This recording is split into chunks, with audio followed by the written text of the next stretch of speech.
Sir. I need a small signature on this file. I putted my pen there. I come back.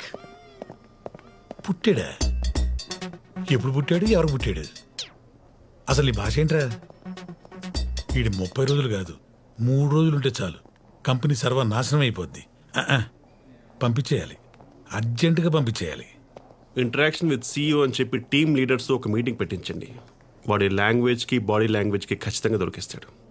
Idea బాగానే ఉంది, కానీ నువ్వు driver కదా. వాడు ఇంతకు డ్రైవరే సార్, CEO అవలా. మీ ఈగోలు పక్కన పెట్టి మన ఎలగొట్టే పని చూడండి, లేకపోతే జీవితాంతం మై పుట్టెడు, మై సిట్టెడు, మై కట్టెడు వంటి పదాలు వింటూ చచ్చిపోతారు. వీడు పట్టాడు. ఇప్పటిదాకా నువ్వేంటో నాకు మాత్రమే తెలుసు. ఈ మీటింగ్ తర్వాత మొత్తం కంపెనీకే తెలిసిపోతుంది. All the best. Sir temporary CEO అయినప్పటికీ ఆయన గురించి తెలుసుకోవాల్సిన అవసరం మీ అందరికి ఎంతైనా ఉంది. అందుకే ఈ interaction program. Sir please.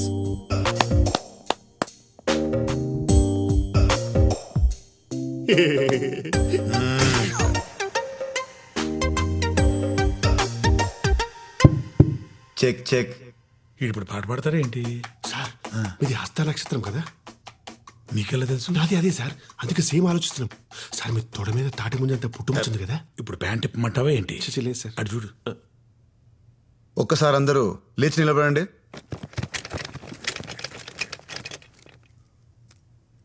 Me pods కింద బలూన్స్ ఉన్నాయి, తీసుకోండి.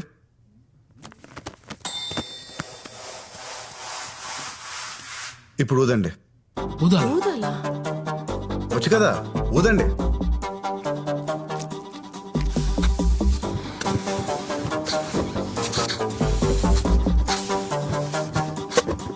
మీ పక్కనున్న పిన్స్ తీసుకోండి. మీకు 30 seconds టైం ఇస్తున్నా. టైం అయిపోయేసరికి ఎవరి చేతుల్లో బలూన్ ఉంటే వాళ్ళే విన్నర్. విన్నర్కి 2 months శాలరీ బోనస్గా ఇస్తాను. సార్ ఒక బలూన్. అగో, యువర్ టైమ్ స్టార్ట్స్ నౌ.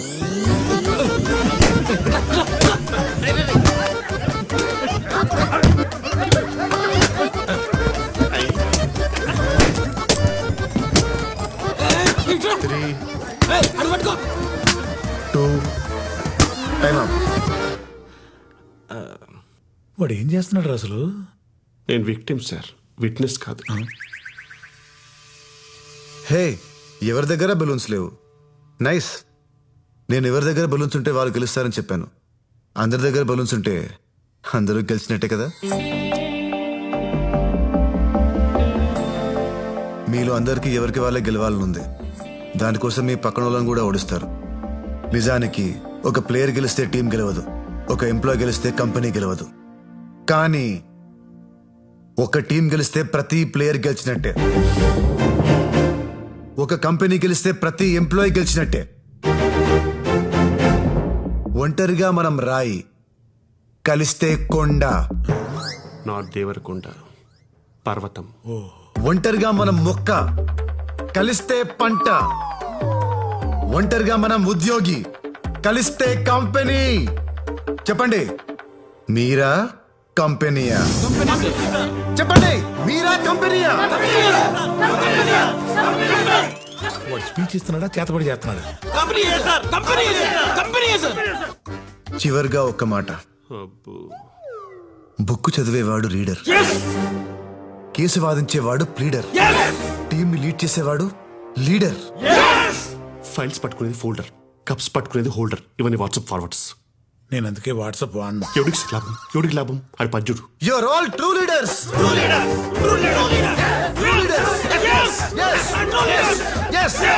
ఇప్పటిదాకా జీతం కోసం పనిచేశాను సార్. ఇప్పటి నుంచి కంపెనీ జీవితం అనుకుని పనిచేస్తాను సార్. మీరు సూపర్ సార్, మీరు సూపర్. ఈ క్షణం వరకు మిమ్మల్ని తప్పుగా అనుకున్నాను సార్. ఇప్పటి నుంచి మిమ్మల్ని ఎవరైనా తప్పంటేనే ఒప్పుకోను sir. Bhishma sir decision is correct. Yes sir. అదండి పోయి పని చేస్తున్నాం. Company sir, company. అరే ఆగా, నిజం చెప్పరా, నువ్వు కూడా ఆడి పార్టీయే కదా? సార్ అసలు ఒకప్పుడు ఎలా బతికే, మీరు కూడా హస్త నక్షత్రం కదా. తొడ మీద తాడి మీద అంత పుట్టుమొచ్చింది. తొడ? Correct sir, correct. వీడికి మాటి మాటికి నా తొడ తప్ప ఇంకేం గుర్తురాదా? నువ్వు ఆల్ ది బెస్ట్ చెప్పావు కాబట్టి ప్రోగ్రాంలో సక్సెస్ అయ్యాను. నేను అనుకున్న దానికంటే చాలా ముదురు హీరో నువ్వు. పోరా పో.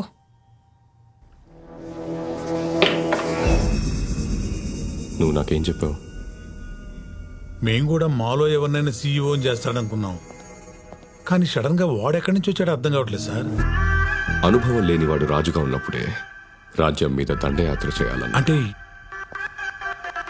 ఫస్ట్ బ్యాచ్ క్రాప్ వేయడానికి నాకు అర్జెంటుగా ఒక ఆర్గానిక్ విలేజ్ కావాలి.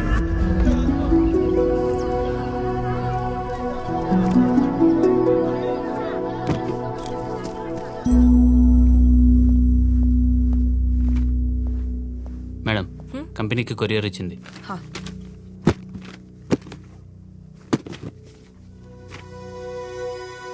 సింగనపాలెం అగ్రిమెంట్స్ వెనకొచ్చాయేంటి? లాస్ట్ వీక్ రావాల్సిన పంట కూడా ఇంకా రాలేదని ప్రొక్యూర్మెంట్ టీం ఇందాకే చెప్పారు మేడం. ఎందుకు? అక్కడ ఎగ్జిక్యూటివ్ కి కాల్ చేసినా కూడా రెస్పాండ్ అవ్వలేదు మ్యామ్.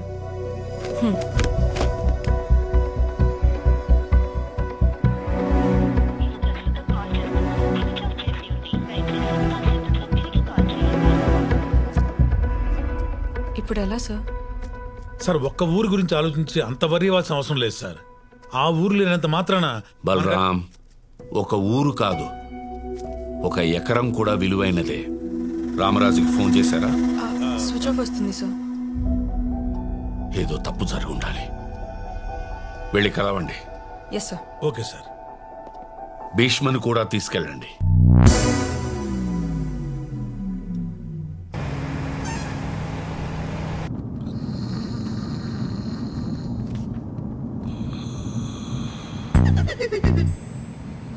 ఫేస్ ఏంటి భయ్య అంత చిరాగ్గా పెట్టావు? సగం జీవితం యాక్సిల్ అని ఆగిపోయాక ఫేస్ ఇలానే తయారవుద్ది. అయినా ఎంజాయ్ చేస్తూ చేయడానికి ఇదేం నా డ్రీమ్ జాబ్ కాదు, దిక్కుమల్ల జాబ్. యాక్సెల్ అంటే ఏంటి భయ్యా? వద్దులే. చెప్పయ్యా. సంకరా నా సంక కదిపితే ఖర్చేస్తున్నావు, నేను అట్టాను. అవు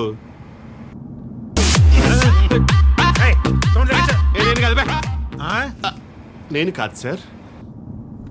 నాకు ప్రాబ్లం ఉంది సార్. ముందు కూర్చుంటే చెయ్యి ఆటోమేటిక్ గా వాల్యూమ్ మీదకి వెళ్ళిపోద్ది. ఇలా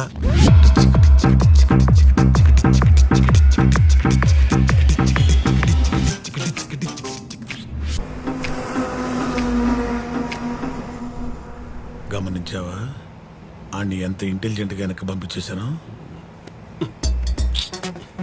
ఏంటి చూస్తున్నావు? ఇక్కడ వాటర్ స్ప్రే ఉండాలి సార్ యాక్చువల్లీ. ఇదేనా?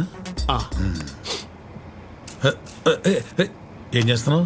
పూల చొక్కా వేసుకుంటారు కదా, పూలు ఎండిపోకుండా ఉంటాయని. ఎటకారమా? మరి కిడ్ సార్, ఇన్ని ఇన్సిడెంట్స్ జరిగినా ఇంకా మీరే ఇంటెలిజెంట్ అనుకునేలా వారు అనుకున్న పని మీతో చేయించాడు. వాడేమనుకున్నాడు? వెనక్కి చూడండి ఒకసారి.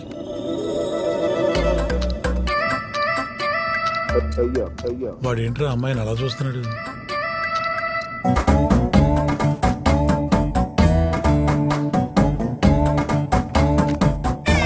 ఏంటి?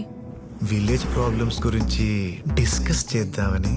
నువ్వు డిస్కస్ చేయకు, నన్ను డిస్టర్బ్ చేయకు, ఓకేనా? ఆ పిల్ల జమ్మురా.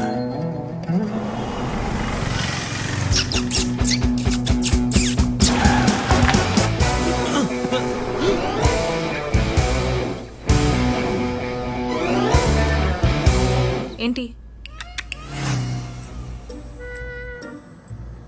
నేను మీకు పెట్టలేదు సార్.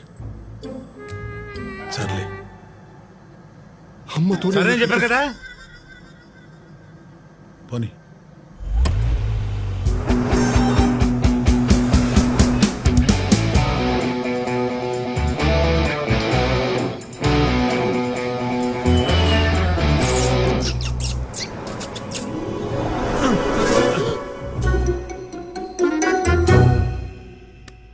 ఏంటి మీ ప్రాబ్లం? అమ్మాయి జమ్మురా. అందుకే సపరిస్తున్నాడు. జెమ్స్. ఇంకా టన్నల్స్ ఏం లేవుగా? ఇంకొకటి ఉంది సార్.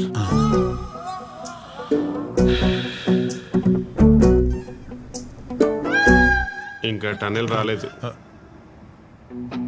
ఇప్పుడు వస్తుంది.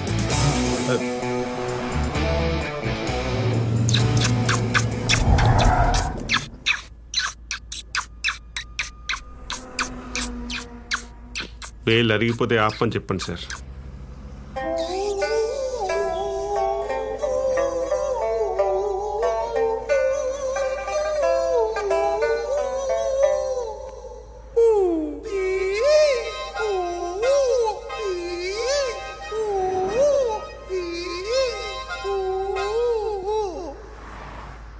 అలా క్యూట్గా చూడకు, సిగ్గేస్తుంది. క్యూట్ అంట్రా.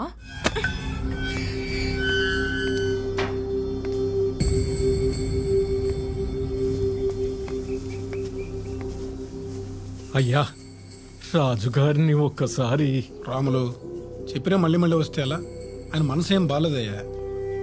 అది కాదయ్యా, ఒక్కసారి. ఇబ్బంది పెట్టకు, వెళ్ళిపో.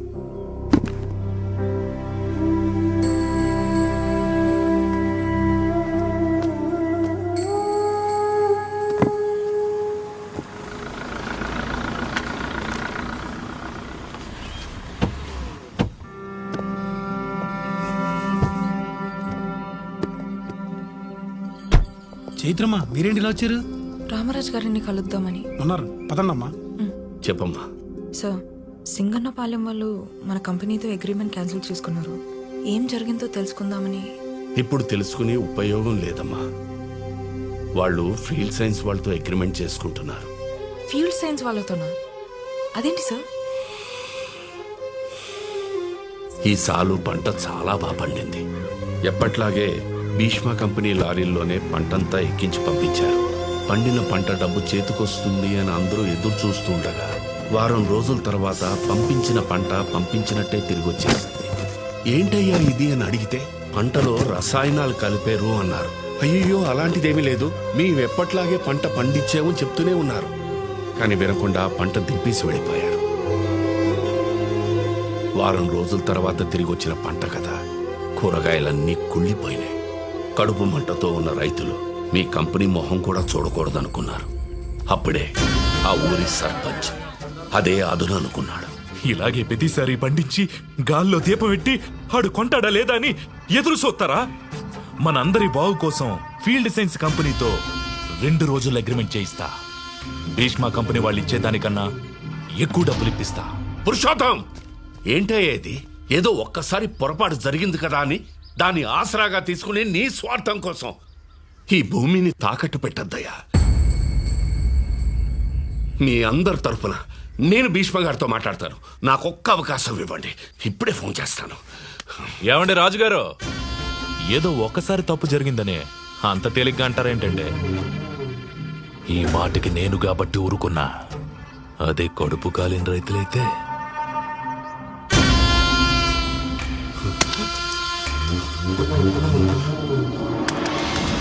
పొలాల కోసం రైతుల్ని మభ్యపెట్టి ఆ ఊరి సర్పంచ్ ఫీల్డ్ సైన్స్ వాళ్ళు కలిసి ఆడుతున్న నాటకం అమ్మా ఇది. నాకు తెలిసి ఇవాళే సంతకాలు కూడా పెట్టించుకుంటున్నారు. భీష్మ గారికి తెలిస్తే ఈ వయసులో ఈ గొడవల మధ్య ఎక్కడొచ్చేస్తారో అని ఫోన్ కూడా చేయలేదు. పదండి సార్, అక్కడికి వెళ్దాం. కాసేపు బయట ఉంటావా ప్లీజ్? చైత్ర, నేను చెప్పేది విను ప్లీజ్. ప్లీజ్.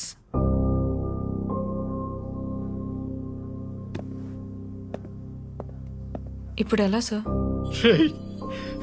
సంతకాలు పెట్టకండి రా, దయచేసి నా మాట వినండి రా.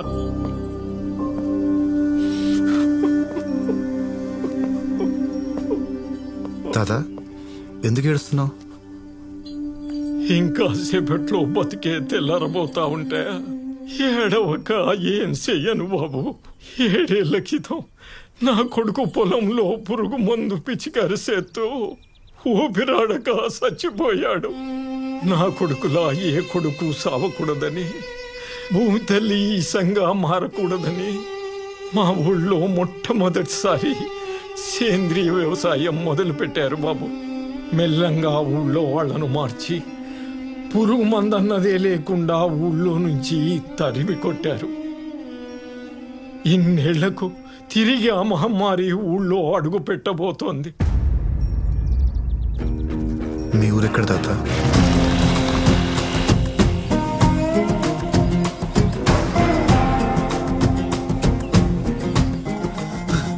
అయ్యా, కొత్త సీఈఓ గారు రాములు తీసుకుని సింగనపాలెం వైపు వెళ్తున్నారు. అయ్యో, ఒంటరిగా వెళ్ళడం ఏంటి? అసలే ఆ సర్పంచ్ వెతవా.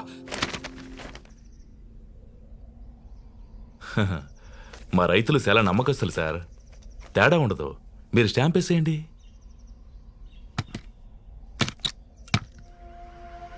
తూర్పు రాములయ్య.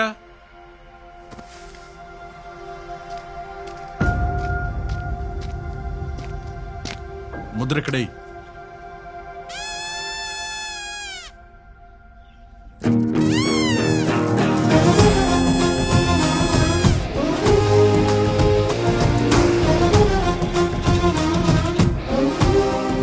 ఎవడాడు? భీష్మా కంపెనీ కొత్త సీఈఓ. టీవీఎస్ 50 మీద ఎంత దూరం వచ్చాడా?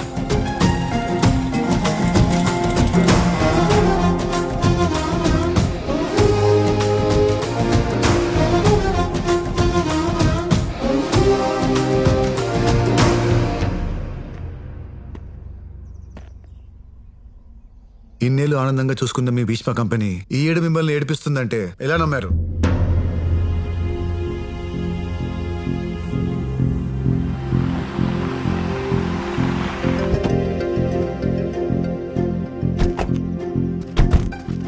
భీష్మ గారి గురించి నాకన్నా వాళ్ళకన్నా మీకే బాగా తెలుసు.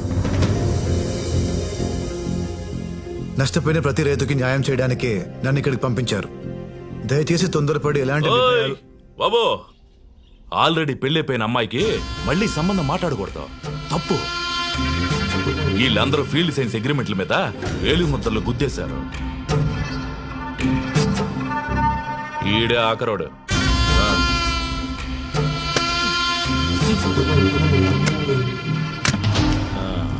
ఇక నుండి 10 ఏళ్ల పాటు ఈ పొలాలన్నీ ఈళ్ల చేతుల్లోనే ఉంటాయి.